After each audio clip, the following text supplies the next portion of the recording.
It's the latest industry data logging technology from Racelogic.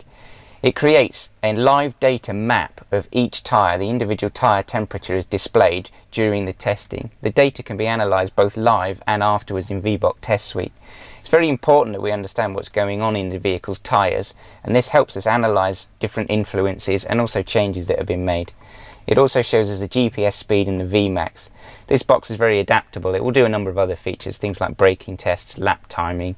It's a nice piece of equipment, and also, you know, it's being the latest technology, it helps us. It's faster, it's efficient, it's a nice piece of equipment, and we can analyse the data in more detail later on. It's always good to have a nice display so you can see live, make sure that the data is correct, the tests working how you want. So I enjoy using this equipment. It's also incredibly very well made. All the plugs are nice Limo plugs, well made. We never have any trouble with the equipment. It works exactly how it should. We're going to use it also to independently verify the speed. We can go for a speed record, and this equipment is actually allowed by the Guinness Book of Records and the MSA as an independent measuring device.